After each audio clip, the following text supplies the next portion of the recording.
Rapid Fire Friday. We got another one for you. This applies everywhere. However, it's a pretty hot topic in West Virginia every year. There's a group of people who are trying to get the buck limit lowered and or antler restrictions. I don't know what they're pushing for right now, just because I haven't really kept up with it. But it's kind of a hot button issue. What do you think about it, Jared?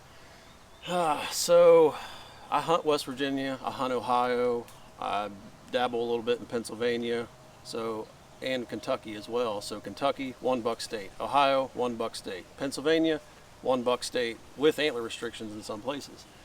The hunting in all 3 of those states, I believe, is better than West Virginia.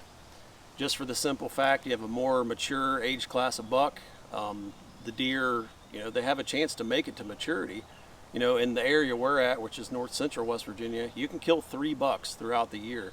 So most guys will go out and shoot the first buck they see, which I don't have a problem with. Shoot whatever makes you happy.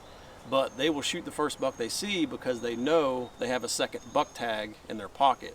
And a lot of times they don't fill that buck tag, but the one that they did fill was with a smaller, more younger deer that, it would have been nice to let it get some age to it. So since I've hunted these other states and I've seen the buck quality and been able to compare, back and forth, I'm all for lowering the buck limit.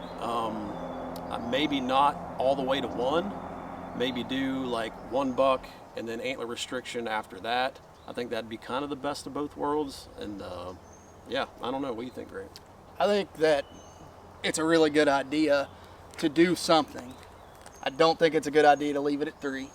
And I'll tell you something that I've noticed, because I also hunt Ohio and also hunt Pennsylvania and have friends in both of those states.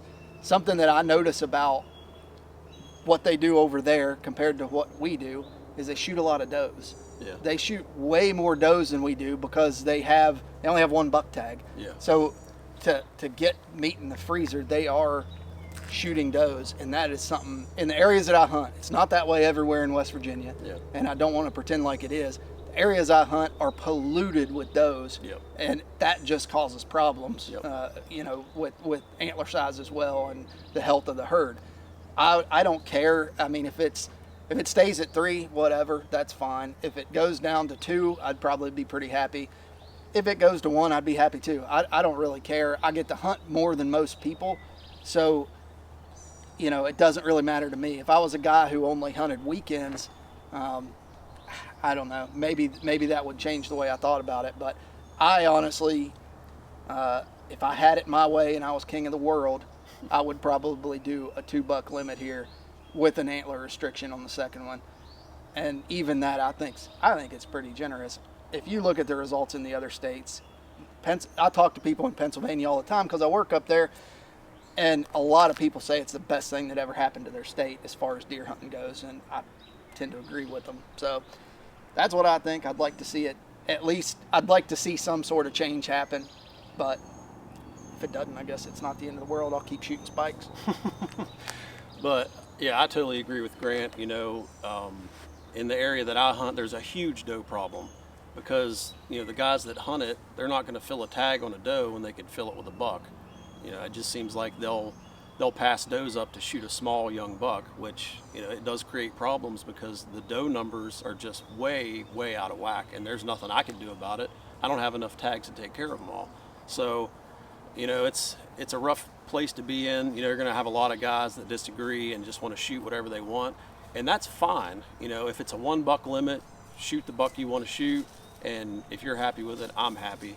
But I think that if those guys would hunt these other states that have a 1 buck limit and see the quality difference, I think that hunting Ohio and Kentucky and probably even Pennsylvania is way easier finding a nice buck than it is around here. Yeah. Like around here, you really have to put your work in to find a 110, 115 inch buck. Yeah, and in Ohio, how many 115 inch bucks did we have on our 60-acre lease in Probably Ohio? 30 of them. Yeah, they were everywhere. Yeah. And nobody wanted to shoot them because we wanted them to grow.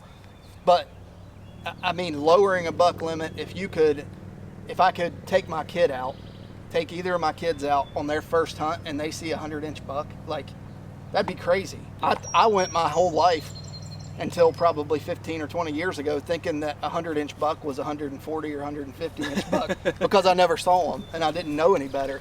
And I tell you, these other states, I feel like they're doing it right, and we might be doing it a little bit wrong. But Agreed.